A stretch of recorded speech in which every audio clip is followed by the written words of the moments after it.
Recently आपने news सुना होगा कि एक पेशेंट थे जिनका हार्ट फेल हुआ था। तो बताया जाता है पिग हार्ट उनको ट्रांसप्लांट किया गया था। उसके 2 महीने के बाद हुआ क्या कि उनका डेथ हो गया। डेथ का रीज़न प्रॉपरली दिया नहीं गया था उस वक्त, लेकिन अभी उनके डॉक्टर्स ने बोला है कि हो सकता है पिग में वायरस था जिसके कारण यहाँ उनकी मृत्यु हो गई है। तो चलिए इस केस पे थोड़ा सा हम लोग डिटेल में स्टडी करते हैं। यहाँ पे द गार्डियन का आर्टिकल देखेंगे, man who received landmark pig heart transplant dies of pig virus surgeon से। जो 57 ईयर ओल्ड पेशेंट थे वो ऑलमोस्ट 2 महीने तक सर्वाइव किए क्योंकि उनको पिग का हार्ट ट्रांसप्लांट किया गया था, लेकिन बाद में उनकी मौत हो गई। उस वक्त मौत का कारण क्लियर नहीं हुआ था, लेकिन बाद में सर्जन ने बोला कि पिग हार्ट में जो था उसी में वायरस था जिसके कारण इनकी मौत हुई है। पेशेंट का नाम था डेविड बेनेट, जो कि हार्ट फेलियर से आप देखेंगे गुजरे थे, और बताया जाता है कि university of Maryland medical centre में इनका ट्रीटमेंट हुआ था।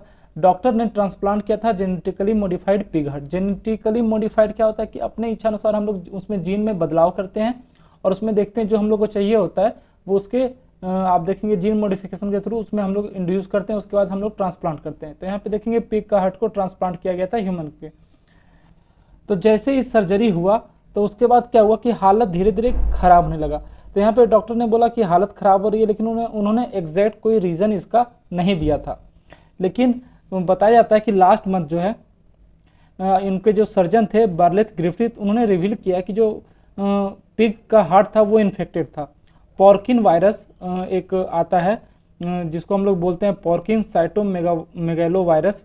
इन्होंने बोला कि हो सकता है ये वायरस ही रीज़न है बेनेट्स का डेथ का। अब देखिए यहाँ पे जब कोई भी ट्रांसप्लांट किया जाता है तो पहले उसको अच्छे से उसको सब कुछ पूरा स्टडी किया जाता है कि वो हार्ट हेल्दी है या नहीं है। तो यहाँ कुछ ना कुछ गलती हुई थी, डॉक्टर्स जो है इस वायरस को पकड़ नहीं पाए थे, उनको अंदाज़ा नहीं था कि इसमें अभी भी वायरस इसमें हर यहाँ पे देखेंगे वो ट्रांसप्लांट कर दिया गया था ह्यूमन के अंदर। तो यहाँ पे देखेंगे सिंपली है कि जो वायरस को है ये लोग डॉक्टर पकड़ नहीं पाए थे कि हाँ जो पिग का हार्ट है उसमें ये वायरस पहले से मौजूद था, और इन्होंने ट्रांसप्लांट कर दिया, जिसके बाद जो पेशेंट है उनका यहाँ पे देखेंगे मौत हो गया। जो एक्सपर्ट्स हैं उनका मानना है कि जो ट्रांसप्लांट था एक बहुत बड़ा चैलेंज था, मेजर टेस्ट था किसका, जेंट्रो ट्रांसप्लांटेशन का। इसमें क्या होता है कि एक टिश्यू का ट्रांसफ़र होता है from one species to another. यहाँ पे देखेंगे डिफरेंट स्पीसीज है, आप देखेंगे पिग का स्पीसीज का यहाँ पे देखेंगे जो टिश्यूज़ है वो ह्यूमंस में ट्रांसफ़र किया गया था। उनका ऐसा मानना था कि कुछ प्रॉब्लम हो गया, अनफॉर्चुनेट आ गया। क्यों आया? क्योंकि जो पिग जिसको ब्रीड करवाया गया था उनको ऐसा लगा था कि जो ऑर्गेन होगा वो वायरस से फ्री होगा, लेकिन यहाँ पे ऐसा था नहीं। यहाँ पे जो ब्रीडिंग हुआ था उसमें वायरस पहले से मौजूद था, जिसको लेके आप देखेंगे डॉक्टर्स ने ट्रांसप्लांट भी कर दिया था हार्ट यहाँ। तो यही सारा रीजन देखेंगे जिसके कारण यहाँ पे उनकी मौत हुई है। तो ये थोड़ा सा शॉर्ट में नहीं था, मैंने सोचा डिस्कस कर लूँ, क्योंकि अभी आप देखेंगे साइंस के फील्ड में बहुत ही ज़्यादा आप देखेंगे अगर ये सक्सेसफुली हो जाता तो ह्यूमन काइंड के लिए एक बहुत ही बड़ा आप देखेंगे अपॉर्चुनिटी रहता, लेकिन फ़िलहाल तो अभी ऐसा कुछ हुआ नहीं है। उम्मीद करता हूँ आपको ये वीडियो समझ में आया होगा। तब तक पढ़ते रहिए। जय हिंद।